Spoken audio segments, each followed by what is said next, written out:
और शायद पुराना बयान निकालें तो याद भी होगा कि हमने ये कहा था कि 2024 आने वाला है और 24 हमारे लिए अच्छा होता भी नहीं है।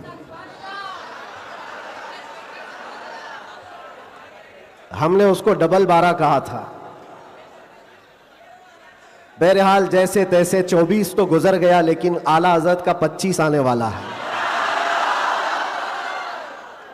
अब तो दौर हमारा होगा इंशाअल्लाह। 24 के बाद ही 25 आता है। 24 जब गुजर जाए तो फिर आला हज़रत का 25 आता है। मेरे अजीजों, आज का ये दिन फिर हम नए साल के इस्तकबाल के लिए खड़े हैं। वही हुजूम है, बल्कि उससे कई गुना ज़्यादा। जिन लोगों को ये लगता है कि इस धार को उंगली दबा करके रोक दिया जाए तो ये मुमकिन नहीं है। कुछ बात तो है कि मिटती नहीं हस्ती हमारी, कुछ बात तो है कि मिटती नहीं हस्ती हमारी। सदियों रहा है दुश्मन दौरे ज़मा हमारा। और ये इकबाल ने हमको बेखौफ किया है, बुज़दिली नहीं सिखाई। और ख़ास तौर पर उलमा इस्लाम और तलबा इस्लाम यहाँ मौजूद हैं। ये कोई नई बात नहीं है जो कुछ हम आज देख रहे हैं, ये हमारी परंपरा चली है और दस्तूर ऐसा ही चला है। बातिल से डरने वाले आसमां नहीं है हम, 100 बार कर चुका है तू इम्तिहान हमारा।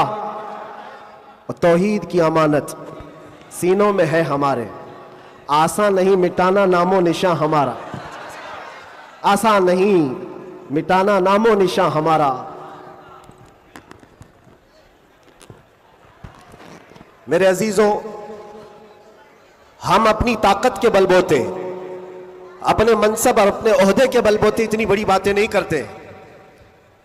हम जो बात करते हैं वो ईमानी ताकत के बलबोते, इसलिए कि हमें हमारे बुजुर्गों ने सिखाया है।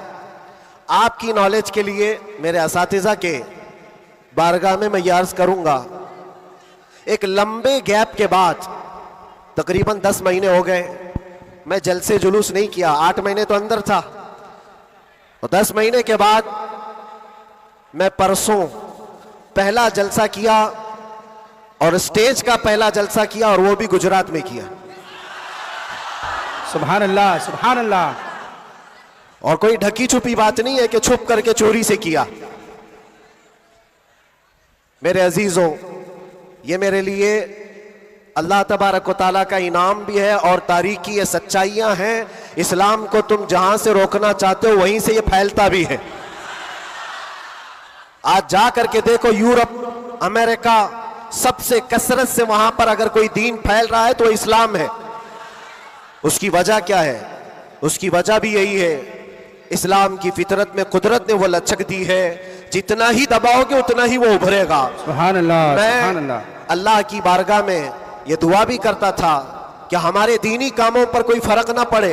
रब तबारक व तआला ने मेरे लिए जो मैदान कुशादा फरमाया, मैंने अभी 3 दिन पहले के जलसे में, ये बाज़ाहिर वैसे तो सब डरते हैं अभी, उलमा भी और ख़ास तौर पर मेरे असातिज़ा सब इस बात से थोड़े बहुत अपने अंदर सहमते हुए हैं, मुझे लेकर के, मेरी सिक्योरिटी को लेकर के। लेकिन मेरे अजीज़ों, जो बोलने के लिए अल्लाह ने मुझे ज़ुबान अमानत में दिया है, वो जान बचाने के लिए नहीं, दीन बचाने के लिए। क्या बात है, क्या बात है। सईदना सरकार इमाम हुसैन रज़ी अल्लाह ताला अन्हु की बारगाह में भी मैं पिछले साल मारेरा मुतहरा में था, उर्स के मौके पर, और हमारे चाहने वाले बहुत सारे मौजूद, खुसूसियत के साथ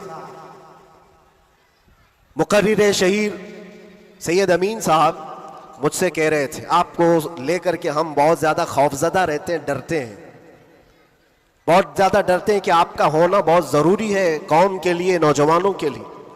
उस वक्त मैंने ये बात अर्ज़ की थी, सैयदना सरकार इमाम हुसैन का उम्मत में होना कितना ज़रूरी था। उनसे बढ़कर के तो कोई ज़रूरी था नहीं, बावजूद उसके सैयदना इमाम हुसैन ने अजीमत का रास्ता इख्तियार किया। और करबला के मैदान में पहुंच गए। मैं ये बात यहां पर छेड़ा इसलिए कि मैंने 3 दिन कबल ये बात भी कही थी। मुझे टॉन्ट मार करके, ताना मार करके कुछ लोगों ने बार बार ये पूछा था, अंदर भी बाहर भी, कि कैसा लगा अंदर का माहौल, वापस आओगे गुजरात, दोबारा आओगे गुजरात। मैं उस वक्त ये कहा था, हम उनकी नस्ल में हैं जो कैसर और किसरा से भी नहीं डरते। क्या बात है, वाह वाह वाह वाह वाह।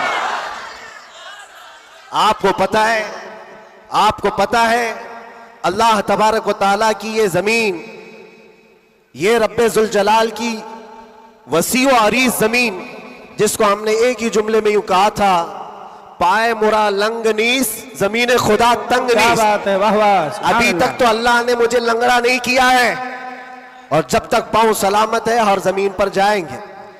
और कोई भी गैर कानूनी काम अगर हम कर रहे हो तो डरना चाहिए। देश के खिलाफ, मुल्क के खिलाफ, कानून के खिलाफ किसी गतिविधि में, किसी एक्टिविटी में हम मुलविस हैं तो डर डर करके, सहम सहम करके रहना चाहिए।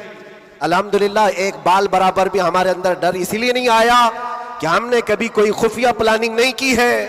जो बात करनी है वो नामूस मुस्तफा की, वो 4 लोगों में भी कहते हैं और 4000 में भी कहते हैं। बेशक बेशक। पहली अब शुरुआत मैं यहां से करता हूं, इसलिए कि आज अगरचे मैं 4-5 दिन से बीमार हूं, लेकिन इतना मजबूत करंट यहां पर मौजूद है। क्या बात है, क्या बात है। इतना मजबूत जो पूरे बर्रे सगीर को करंट सप्लाई कर रहा है। बेशक बेशक। और ये करंट का ट्रांसफार्मर ऐसा है कि यहां से जो सप्लाई होता है वो सीधे बगदाद से आता है। सुभान अल्लाह। और यहां से जिसकी तार जुड़ी है वो बगदाद से मदीने पहुंचता है। बेशक बेशक। और जिसकी तार कटी है तो फिर वो बेनूर ही रहता है। मैं आपको बता रहा हूं, शुरू के दिन थोड़ी सी बात कहूंगा, उसके बाद मैं अपने मौजू पर आता हूं। आज से तकरीबन 3 साल गुजर गए होंगे। हमारे मुल्क का माहौल बड़ा ही अजीब हो गया था, जगह जगह गुस्ताखियां आप सबने भी सुनी और दिल महसूस कर रह जाता था। हालात बड़े पेचीदा होते चले जा रहे थे। उस वक्त एक पाखंडी जो बारगाह मुस्तफा में बार बार भौंकता था, जज्बात हमारे सुनकर के इतने बेकाबू हुए थे। हमने कोई मंसूबा बंद या प्लानिंग के तहत नहीं, हमारे जज्बे और वजद में ये ऐलान किया था कि बहुत हो गए इनके साथ मुनाजरे करना, डिबेट करना, आओ मैदान में उतरते हैं और देखते हैं, तुम भी आग में कूदो, हम भी आग में कूदते हैं। याद होगा ये जज्बात में, वजद में और हुजूर की मोहब्बत में कही हुई बात थी। हमने कोई प्लान नहीं किया था, कहना था कह दिया। और वो तो 40-50 लोगों के बीच में कही हुई बात थी। महीने के बाद पता चला कि इस बात को अल्लाह ने पूरी दुनिया में पहुंचाया। क्या बात है, वाह वाह। हर जगह, हर इलाके में पहुंचाया, और जिसको पहुंचना था उस तक तो बराबर पहुंची। क्या बात है, क्या बात और फिर बाद में हमको पता चला कि हमने कुत्ते की दुम पर बराबर पांव रखा है। वाह वाह। अब सुनिए, मैं ये बात क्यों छेड़ रहा हूं, आज ये बात मुझे अर्ज करनी क्यों पड़ रही है। जज्बात में, वजद में कही हुई बात तो थी, लेकिन जब सामने से जवाब आया कि हाँ हम आने को तैयार हैं, तो फिर सोचना भी हुआ। अब मीटिंग भी होने लगी, सब लोग आने भी लगे, कुछ तो हमें डराने भी लगे, डराए भी थे। क्या होगा तुम्हारा, इतना बड़ा ऐलान कर दियो, जल जाओगे, मर जाओगे तो करोड़ों मुसलमानों का ईमान क्या होगा। बहुत सारे मामलात थे। तो मुसलमानों का ईमान क्या होगा, बहुत सारे मामलात थे। मैं उस वक्त फिर सोचने पर मजबूर हुआ। मैंने मेरे बाप के लिए, मेरी मां के लिए, मेरे खानदान के लिए तो नहीं कहा, उस हक रसूल के लिए कहा जिससे रोशनी तो सूरज भी पाता है। बेशक। है खलीलुल्लाह को हाजत रसूलुल्लाह की। सुभान अल्लाह, सुभान अल्लाह। अब दिल में ये वसवसे भी तो आते, इंसानी फितरत का तकाजा है। घबराहट भी थी, मैंने बहुत बड़ा ऐलान तो नहीं कर दिया, क्या ऐसी बात होना चाहिए, नहीं होना चाहिए, इस पे तो बहुत सारे तबसरे भी थे। मैंने ये बातें कभी कही नहीं है, इसलिए कि हालात थे, हुए, गुजर गए, लेकिन मैंने कभी कहा नहीं। आज इसलिए कह रहा हूं कि यहां करंट ज्यादा है, क्या बात है। इसलिए कह रहा हूं। उस वक्त घबराहट, वसवसे भी, अलग अलग किस्म की बातें, लॉकडाउन का माहौल अलग, मेरे घर पर अलग पहरेबंदी, ये सारे मामलात में जानते हो मेरे अजीजों, उस वक्त जब कभी घबराहट के शिकार होकर, बेकाबू होकर हम कुछ सोचने के लिए या कुछ मशवरे के लिए इधर उधर निगाहें उठाते हैं तो हर कोई डरा भी रहा है, अलग अलग मशवरे भी दे रहा है। बड़ी हिम्मत के साथ मारारा मुतहरा के इस अजीम ट्रांसफार्मर पर मैंने कांटेक्ट किया। हुजूर अमीन मिल्लत की बारगाह में मैंने अर्ज किया कि हुजूर बात ऐसी है, नामूसे मुस्तफा की बात है और हुजूर की इज्जत की बात है। गरीब है, फकीर है ये आदमी, मेरे पास ना इल्म की दौलत ना मेरे पास अमल की दौलत। मैंने तो ऐलान कर दिया और मैं जाना चाहता हूं दिल्ली, आप क्या फरमाते हैं? बड़े बड़े पीरों की बात अलग है मेरे अजीजों, सब कंफर्ट जोन में बैठने वालों की बात नहीं करता, बड़े शाहाना कुर्सियों पर बैठ करके लोगों में अपना रौब जमाने वालों की बात नहीं करता। इस अजीम मर्द कलंदर का जवाब आता है, कहते हैं कि बच्चे तूने अपने घर के लिए नहीं पुकारा है, वो मेरे नाना जान की भी इज्जत है, पूरे कायनात की भी, अल्लाह के अजीम रसूल की रिसालत, नारे रिसालत, बरकाती दूल्हा, बरकाती दूल्हा, मुहाफिज़े नामूसे रिसालत, नारे तकबीर। वाह, बात यहीं पर खत्म नहीं होती कि अगर कह दिया कि तूने ऐलान कर दिया, अच्छी बात है, जाओ अल्लाह ताला तुम्हारी हिफाजत करेगा, मैं यहाँ बैठकर दुआ करता हूँ। नहीं, इस उम्र में ठंडियों के आलम में कहा कि बेटा तुम वहां से निकलो, मैं मारारा से अपनी तबर्रुकात लेकर दिल्ली पहुंचूंगा। वाह वाह वाह वाह वाह वाह वाह, बहुत वाह।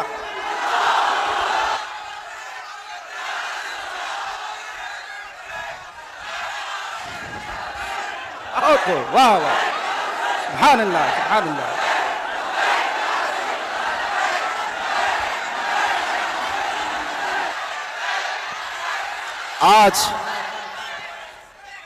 आज ये बात इसीलिए अर्ज कर रहा हूं, कैसे आकाओं का बंदा हो रजा, बोल बाले मेरी सरकारों के। सुभान अल्लाह, सुभान अल्लाह। मैंने उसके बाद फोन रख दिया और उसके बाद सबसे कहा कि अब किसी बात की फिक्र नहीं है, अब टेंशन नहीं है, अब कोई फिक्र की बात नहीं और डर की बात नहीं। फिर कहां से किस तरह के तबसरे आए मुझे आज वो याद भी नहीं है, मुझे वो याद भी नहीं है, लेकिन इतनी बात याद है कि उस वक्त मेरे साथ कोई एक अजीम शख्सियत खड़ी थी, हम तो इंतजार में थे और गए भी थे, लेकिन तारीख सबको पता है। मैं अपनी तारीफ के लिए नहीं दोहराता ये बात, मैं अपनी बड़ाई के लिए नहीं दोहराता ये बात, लेकिन ये हक्कानियत को साबित करने के लिए मैं कहता हूं, मैं क्या हमारे मोहल्ले का 8 साल का बच्चा भी उठ करके ऐलान करे, मेरा रब उसकी मदद फरमाएगा। बेशक बेशक बेशक। क्यों?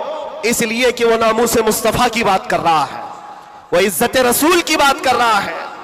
अजीज़ान गिरामी वक़ार, यही बात हज़रत ने ये फरमाया था कि जलसों में साथ में रहना, हाँ मुकर्रिर है या फिर दीगर माहौल है, तो हज़रत ने एक जुमला अभी 2 दिन कबल फरमाया था कि मीठा मीठा हप हप, कड़वा कड़वा थू थू, ये तो नहीं हो सकता। ये इशारा इस बात पर है मेरे अजीजों, ऐ सुन्नियों, हुजूर की मोहब्बत की बात करते हो तो सिर्फ हुजूर की मोहब्बत हलवा पराठा खाने से नहीं होती, अरे इसमें तो नेज़े भी खाने पड़ते हैं, तलवारों की साए में नमाजें भी अदा की जाती हैं।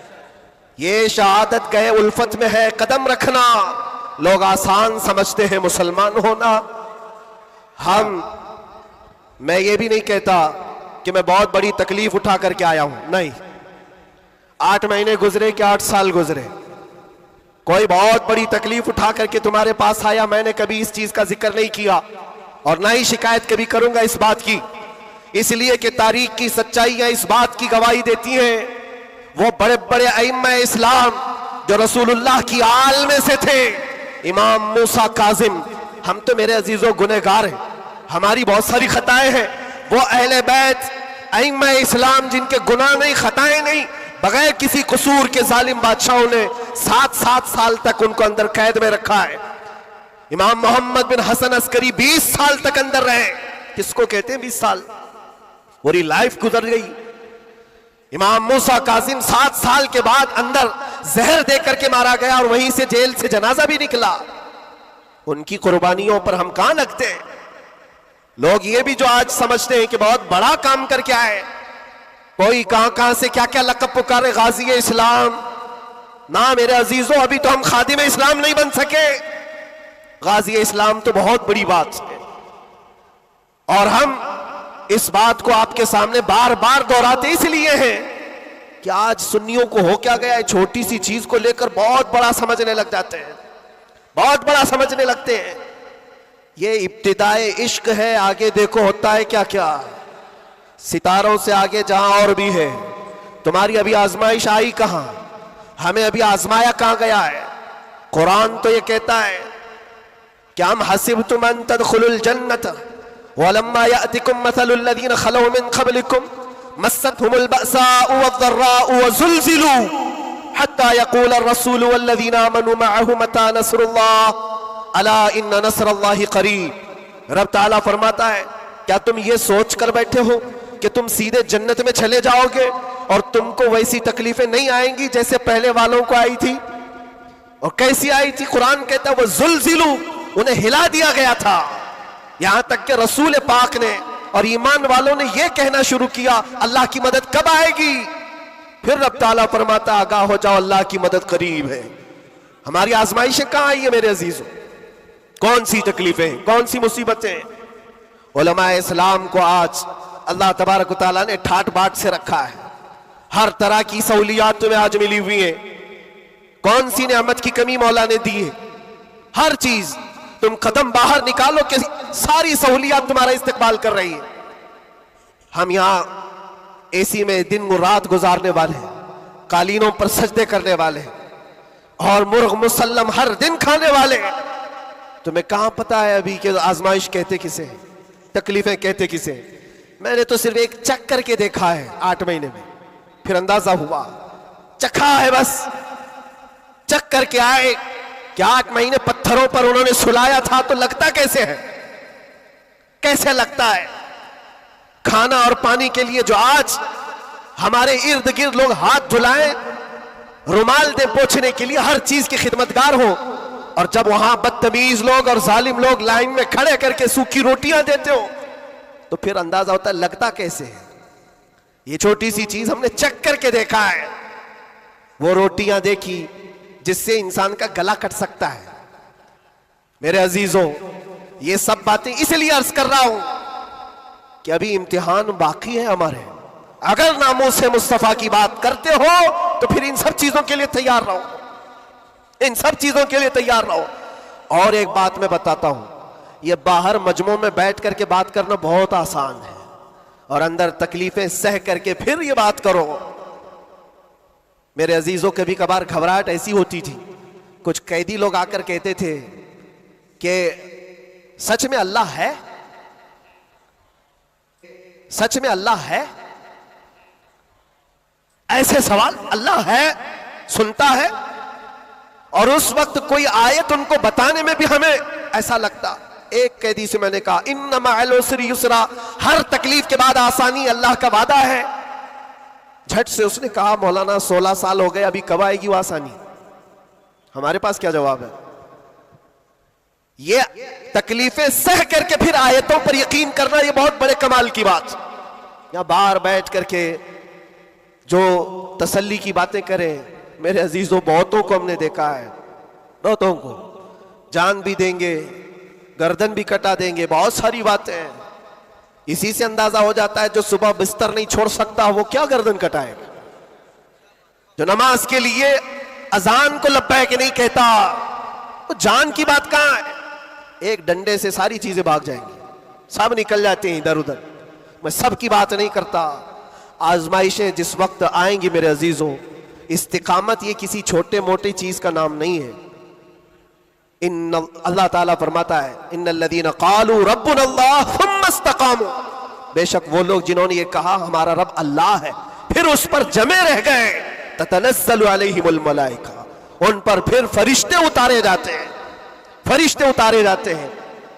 मेरे अजीजों, यहां बड़ी बड़ी बातें कहने के लिए मैं नहीं खड़ा, बस इतनी बात कहूंगा कि हालात के तनाजुर में जो आज तुम्हारे लिए सबसे बड़े चैलेंजेस हैं, उसमें तुम्हें खरे उतरने की जरूरत है।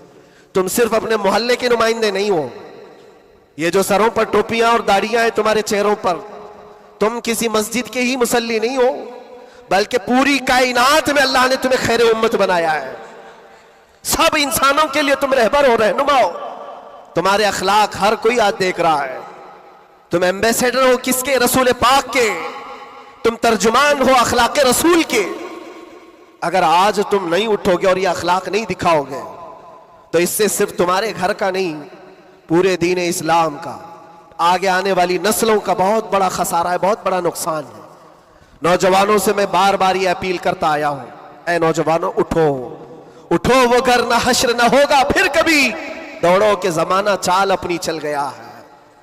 और दहर में इसमें मोहम्मद से उजाला कर दो, कुव्वते इश्क से हर पस्त को बाला कर दो। आज तुम्हारे सिर्फ खड़े होने की देर है। किस चीज के लिए खड़े होने की देर है?